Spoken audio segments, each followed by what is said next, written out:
საერთაშორისო გამჭვირვალობა საქართველოს იყო ნამდვილი ის ორგანიზაცია, რომელმაც ტომები გამოიცემა ალბათ კორუფციის ფაქტებზე, რაც თქვენს ორგანიზაციას აქვს დადებული და შესწავლილი და სწორედ ანტიკორუფციული პროგრამის ხელმძღვანელი არის სანდრო და მე მაინტერესებს თქვენ რითი ხსნით, თქვენ ხომ ყველაზე კარგად იცით სანდრო, რომ ეს ყველაფერი იყო უბრალოდ ნებადართული წლების განმავლობაში. მაღალი თანამდებობის პირებისთვის ცოტა საშუალო და წვრილფეხობასაც თავისი საკვები ჰქონდა.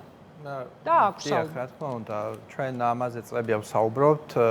ამის თქმის საფუძველს რა გვაძლევს, ნახეთ, ჩვენ როგორც კორუფციის მკვლევარები, ჩვენ რა თქმა უნდა, ჩვენ გამოძიებასაც ვაწარმოებდით.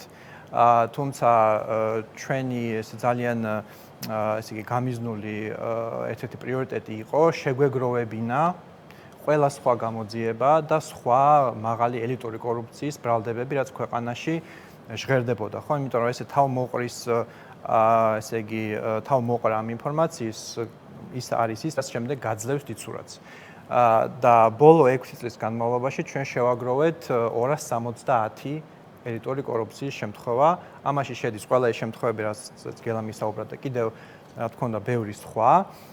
და აქ ჩვენ ასევე ეს რაღაც გავაკეთეთ, რომ დავაიდენტიფიცირეთ მთავარი მოქმედი პირები, ანუ ის თანამდებობის პირები, ვინც არიან ჩართულნი ამ საქმეებში. და ეს თანამდებობის პირების რაოდენობა გამოვიდა 220-ზე მეტი. ანუ დაახლოებით 200-200-ზე მეტი თანამდებობის პირზეა საუბარი. ეს მხოლოდ ის თანამდებობის პირები, რომელთა უმეტესობა დღემდე მოქმედია, რომლებზეც ბოლო წლებში ყოფილა კორუფციული სკანდალი და ეხლა შევადაროთ, რამდენი თანამდებობის პირია ეხლა გამოძიების ქვეშ, ხო, სულ რამდენიმე. ანუ დაახლოებით 200 შეიძლება ითქვას 200 თანამდებობის პირია კიდევ გამოსაძიებელი მინიმუმ, რომელზეც გამოძიება დღემდე დუმს, ხო? ამიტომ ეს ჩვენთვის ძალიან დიდი ხანია გასაგები იყო, რომ კორუფციის მასშტაბი არის სისტემური, რაზეც თქვენ ისაუბრეთ. ჩვენ ვიყენებთ ძალიან კონკრეტულ ტერმინს ამის აღსაწერად, ეს არის კლეპტოკრატია.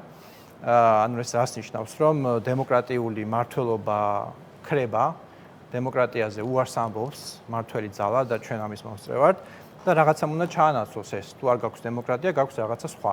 და ამ შემთხვევაში ეს არის კლეპტოკრატია, როდესაც მთავარი მიზანი იმ ადამიანების, ვინც არიან ბიძინა ივანიშვილის პარტიაში, არის პირადი გამდიდრება. და ეს პირადი გამდიდრება ხდება ხალხის ხარჯზე, ხო, ბიუჯეტის ხარჯზე.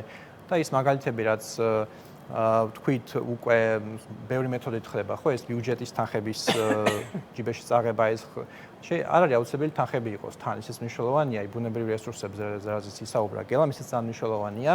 იმიტომ რომ ქვეყანაში მხოლოდ ფული არ არის მოსაპარი, მოდი ასე ვთქვათ, არის უძრავი ქონება, არის ბუნებრივი რესურსები, არის სხვადასხვა აქტივები და ყველა აქაც ერთგვარი კრეატივია საჭირო. ხო ხვდებით, ანუ ეს ადამიანები იმის მაგივრად, რომ თავის ესე იგი გასახანს კრეატივს და ამბიციას იყენებდნენ, რომ ქვეყნის პრობლემები გადაჭრან, ან მოსახლეობას მოუგვარონ პრობლემები, თუნდაც ის ყბადაღებული ფასების პრობლემა, რომელიც ახლა თვითონ წამოჭრეს, ამის მაგივრად მთელ თავის კრეატივს იყენებენ, რომ თვითონ გამდიდრდნენ პირადად. და თავარი აქ ეს არის ჩემი აზრით, რომ ხშირად ამაზე ნაკლებად ვსაუბრობთ ხოლმე, რომ რას კარგავთ ამითი, ხო? კარგავთ იმას, რომ რეალურად ესე იგი ბაღის მოსწავლე რჩება მშიერი, ან მოწამლული, ან უხარისხო საჭმლით, ან უბრალოდ ბაღი არ არსებობს და სკოლა არ არსებობს, იმიტომ რომ იმ სკოლის ასაშენებელი თანხა წაიღეს სახში. ხო, ანუ ძალიან კონკრეტული ზიანი მოაქვს კორუფციას, ხო? მაგაზეც ნოდარის გამოძიება გამახსენდა, ეხლა ხო, საერთოდ არ არის. არ არის საერთოდ. რამდენიც გინდათ ასე. ხო, არაერთი შენდება, რაც შენდება, ის ხშირად ინგრევა ხიდები. ან რაც უნდა გაკეთდეს და ფული არ იხარჯება, ის შენობა ინგრევა და ადამიანი კვდება. ხო, ანუ ადამიანის სიცოცხლეს იწირავს კორუფცია.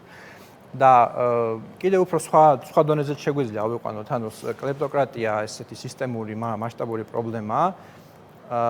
თავარი, ანუ აქ მოქალაქის დონეზე ესე იგი პრობლემა, ვთქვათ, და ეს ერთია, მაგრამ ქვეყნის დონეზე უფრო სახიფათოა, ხო? ანუ რა ეხლა რას გვეუბნებიან, რომ ესე იგი უსაფრთხოების სამსახურის უფროსი, თავდაცვის მინისტრები და ასე შემდეგ იყვნენ კორუმპირებულები, ეს ერთია და აქ იმავე დღეს და იმავე წინადადებაში გვეუბნებიან, რომ ჩვენ ვართ ერთადერთი ძალა, ვინც გიცავთ რუსეთისგან, ვინც იცავს ქვეყანაში უსაფრთხოებას, ვინც და ჩვენ თუ არა იქნება ომი და უბედურება და ერთი ამბავი. ანუ ამ დროს ის ადამიანები, ვინც ამას უნდა აკეთებდნენ, გვპარავენ ფულს წლების განმავლობაში, თან ამაზე გვატყუებდნენ, ხო? ამიტომ უნდა დაუჯეროთ, რომ თურმე კორუფცია არ იყო, თუ რას უნდა დაუჯეროთ, რომ თურმე გვიცავენ, ანუ როგორ გვიცავენ, თუ მათი პრიორიტეტი არის პირადი გამდიდრება, ხო? ამიტომ მთლიანად ტყუილია ეს რეალურად და რეალური ესეთი ყველაზე ხელშესახები შედეგი, რაც შეიძლება ძალიან ძვირად დაუჭირდეს ქვეყანას არის ის, რომ იმის გამო, რომ ეს ადამიანები, ვინც ქვეყანას უნდა იცავდნენ ამ გლობალური გამოწვევებისგან, მოდი ასე ვთქვათ, ხო, თუნდაც რუსეთიდან მომდინარე გამოწვევები და ასე შემდეგ, ისინი თურმე მთლიანად სულ სხვა რაღაცაზე იყვნენ ფოკუსირებულები. ტრანსნაციონალურ დანაშაულზეა საუბარი, თავარი კაცის შემთხვევაში, ვისაც ებარა უსაფრთხოება. დიახ, და რა არის საფრთხეები, რაც მათ არ აირიდეს ამის გამო? ეს არის კითხვა. რაც არ აირიდეს, ანუ გრიგოლ ილუაშვილი, ირაკლი ღარიბაშვილი და ბურჭულაძე და სხვები, რომლებსაც უნდა ეზრუნათ ქვეყნის უსაფრთხოებაზე და ის დრო, რაც მათ დახარჯეს პირადი ჯიბის გასქელებაზე, ანუ ხო მოაკლდეს ქვეყანაზე ზრუნვას და ამან რა საფრთხეები შეგვექმნა, რა საფრთხეები ვერ ავირიდეთ და რაც ჩვენ არ ვიცით მოქალაქეებმა, ხო? ამიტომ ეს ყველაფერი ქვეყანას წინ ელოდება, ხო ხვდებით? წინ ელოდება ეს საფრთხეები, რაც ამ ადამიანების კორუფციის გამო ჩვენ ვერ ავირიდეთ თავიდან. სანდრო, მადლობა ლელასთან გადავალ, შემდეგ ისევ დაგიბრუნდებით.